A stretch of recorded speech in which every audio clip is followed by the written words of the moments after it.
Hello friend, welcome back to on my YouTube channel. Today we are going to learn about trigonometric ratios, how to estimate trigonometric ratios, जिसको हम बोलते हैं त्रिकोणमितीय अनुपात जो होते हैं उन्हें हम किस प्रकार से निगमित करते हैं। बहुत ही सिंपल है, बहुत ज़्यादा डिफिकल्ट नहीं है, बस आपको थोड़ा सा ध्यान देना है और आपको हर एक चीज़ समझ में आ जाएगी। मैं आपको समझाने की कोशिश करूँगा।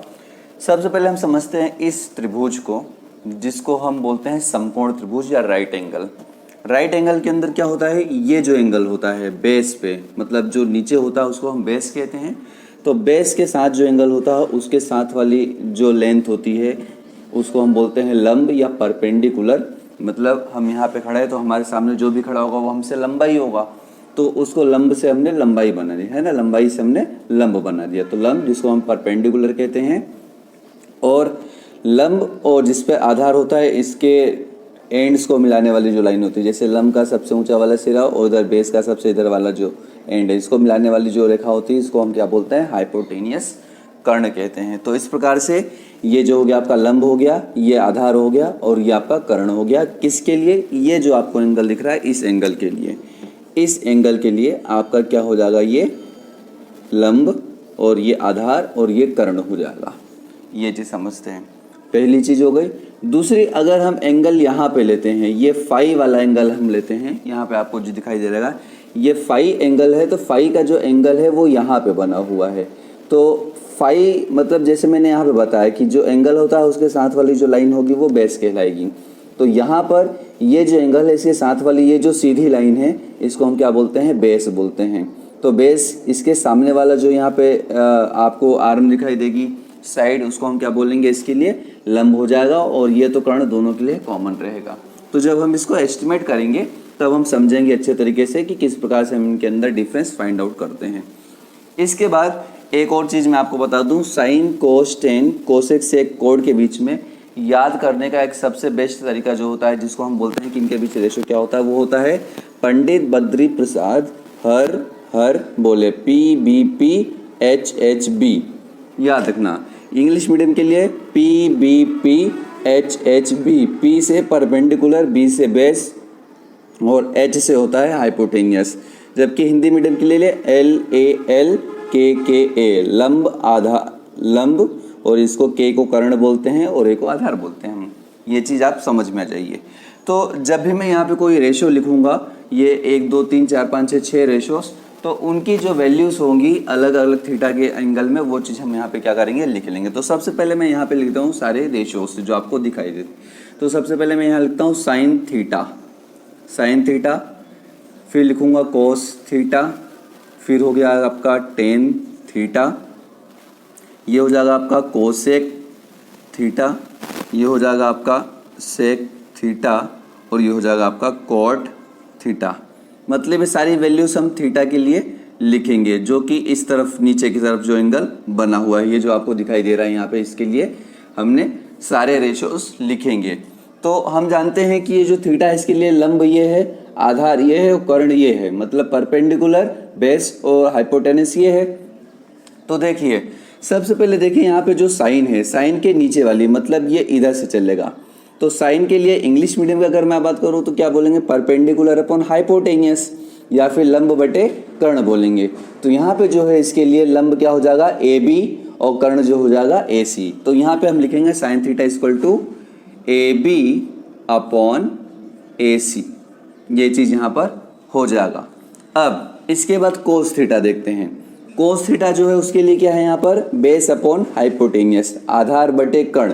तो बेस हमारा क्या है इस थीटा के लिए, यहाँ पे BC, और यहाँ पे हाइपोटेनस क्या है, AC। तो ये हो जाएगा हमारे यहाँ पे cos theta equal to BC upon AC, इस टाइप से। इस प्रकार अगर हम टेन की बात करें तो टेन के लिए परपेंडिकुलर अपॉन बेस, और यहाँ पे हिंदी मीडियम में हम बोले तो लंब बटे आधार होता है। तो टेन थीटा इक्वल टू हो जाएगा आपका परपेंडिकुलर अपॉन बेस।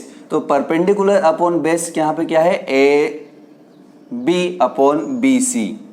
तो ये हो जाएगा आपका AB अपॉन BC, ये चीज़ यहाँ पर हो गया। अब इसको हम यहाँ पे बोल क्या रहे थे, इसको हम बोल रहे थे AB upon AC, BC upon AC, और ये AB अपॉन BC। इसी प्रकार यहाँ पे देख लीजिए जो कोसेक थीटा है, अब जो कोसेक थीटा है यहाँ से ये इधर से चलेगा, है ना, मतलब ये उल्टा चलता है। कोसेक थीटा नीचे है तो नीचे से ऊपर, हाइपोटेनस अपॉन परपेंडिकुलर, क्या बोलते हैं, हाइपोटेनस अपॉन परपेंडिकुलर, कर्ण बटे लंब, कर्ण बटे लंब, तो कर्ण आपका हो गया AC और लंब हो गया आपका AB, तो हो जाएगा आपको AC अपॉन AB, ये चीज हो गई। इसी प्रकार अगर हम सेक थीटा की बात करें तो सेक थीटा के लिए हमारा क्या होगा, सेक थीटा के लिए hypotenuse upon base, hypotenuse upon base, कर्ण बटे आधार, तो हाइपोटेनस AC अपॉन BC, तो ये हो जाएगा आपका AC अपॉन BC। इस टाइप से ये कंप्लीट हो गया, आ गया होगा आपको समझ में। इसके बाद लास्ट वाला देते हैं कोट। कोट जो होता है वो बेस अपॉन परपेंडिकुलर, जिसको हम आधार बटे लंब कहते हैं, बेस अपॉन परपेंडिकुलर, आधार बटे लंब। तो आपका जो आधार है, जो बेस है वो है BC और जो लंब है वो आपका AB है। तो यहाँ पे हो गया आपका BC अपॉन AB।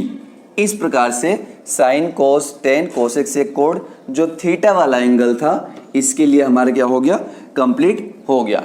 अब हम देखते हैं कि जो हमारा फाई वाला एंगल है वो कैसे चलता है। तो देखिए यहाँ पे मैं सभी को लिख देता हूँ, साइन फाई, फिर cos phi, tan phi, cosec phi, sec phi, और ये हो जाएगा कॉट फाई।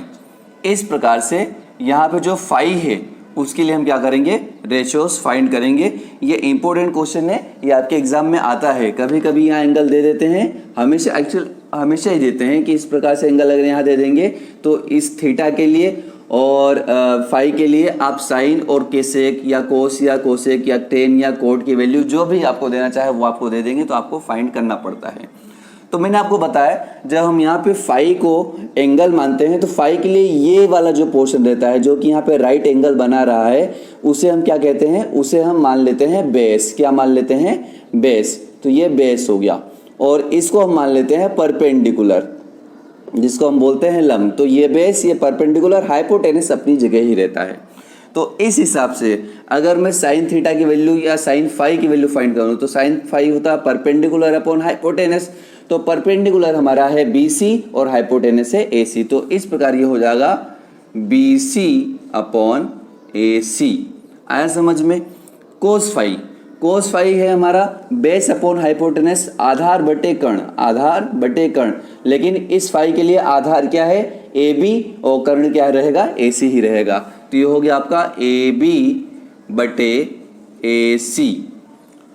इस प्रकार अगले में अगर हम चलते हैं तो यहाँ पे टेन है परपेंडिकुलर अपॉन बेस। ये चीज आपको याद होनी चाहिए, पंडित बद्री प्रसाद हर हर बोले लाल कक्का। तो ten P but upon B perpendicular upon base. तो इसके लिए फाई के लिए परपेंडिकुलर है आपका BC, और यहाँ पे जो ये है BA या इसको AB बोल सकते हैं।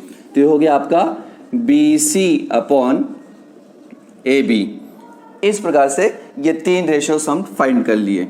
अब cosec sec cot, sine cos tan cosec sec cot, हम देख रहे हैं साइन का उल्टा ये होता है, कोस का उल्टा ये होता है और टेन का उल्टा ये होता है यहाँ पे। तो साइन का होता है परपेंडिकुलर अपॉन हाइपोटेनस, तो कोसेक का होगा हाइपोटेनस अपॉन परपेंडिकुलर। तो ये वाली जो चीज़ हमने जो पीछे किया था उसके अंदर भी अप्लाई कर सकते हैं, जो मैं आपको बताने वाला हूँ। तो यहाँ पे देखिए, अगर हम कोसेक का, सेक का या कोट का फाइंड करना है तो कोसेक के लिए साइन का जो उल्टा है वो लिख दीजिए। साइन का उल्टा क्या है, AC अपॉन BC। तो कोसेक का हो जाएगा यहाँ पे AC अपॉन BC। इसी प्रकार कोस का जो है AB अपॉन AC है, तो यहाँ पे हो जाएगा आपका AC अपॉन AB हो जाएगा। क्यों, क्योंकि सेक थीटा जो है या सेक फाई जो है यहाँ पे कोस फाई का उल्टा होता है। सेक फाई जो होता है कोस फाई का उल्टा, बेस अपॉन हाइपोटेनस, तो हाइपोटेनस अपॉन बेस हो जाएगा।